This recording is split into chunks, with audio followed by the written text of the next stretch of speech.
If you are sharing a card, meaning you both do it, put it in an unassigned pile for now. Cards both people value. Of the remainder of the cards in the home, out, caregiving, and magic suits, discuss who is better equipped to hold them based on your individual preferences, capabilities, and availability. Again, it may be clear-cut who will take which remaining cards.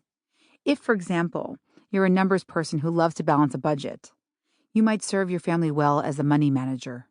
If you work in tech, you're likely more equipped to handle your home IT department. When the internet crashes, you know how to save the day. Cards one person values. If a card is important to only one of you, claim it. Bring back those side lists of one person values cards and assign them to your respective piles. The happiness trio.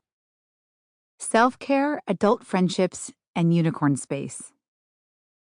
Based on my interviews, these cards are the most important to a couple's and individual's happiness, and they will create strong resentment between you and your partner if you do not both hold them. Aside from a kid split, these are the only cards you hold at the same time. As it is with time, happiness is an equal right. Both of you deserve and need time for meaningful friendships, valuable self-care, and the interests that define you outside of being a parent. If you haven't already, put the self-care and adult friendships cards in your separate piles. For now, set the unicorn space cards aside. They will be the last and most important cards you each play. Wild cards. If you are holding one of these life-changing cards, like a job change, ailing parent, or you are the one taking the lead on your home renovation, ask your partner for some guilt-free support, which may mean asking him or her to hold a few extra cards until circumstances alleviate or change. Caution. Do not leave cards unassigned. If you are left with unassigned cards in your deck, it's likely you've fallen into a both trap. Do not leave cards unassigned. If you're unclear who in the partnership should take the CPE lead, refer to the Fair Play FAQ you'll hear in a few minutes. What if we're stuck because we each do certain aspects of a card? Count your individual cards and enter your totals.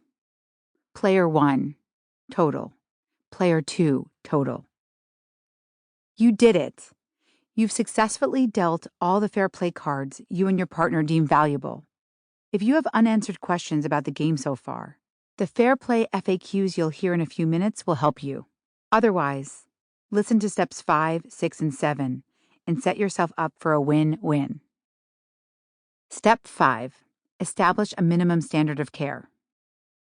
In addition to clarifying what it means to CPE each card, you and your partner will discuss the minimum standard of care, along with your shared values for each card. This step ensures that you can both trust that all the fair play cards in your deck will be handled on time and with competence and care. Success.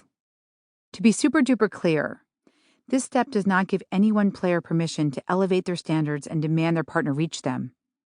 Nor is this an opportunity to ask your partner to lower his or her standards. Rather than debate who has the right standards, collaborate on what is reasonable within your own home based on your family's shared values. For every card that you and your partner deem valuable and worthy of playing, discuss your minimum standard. And if you cannot come to a collaborative agreement, use the Fair Play MSC test.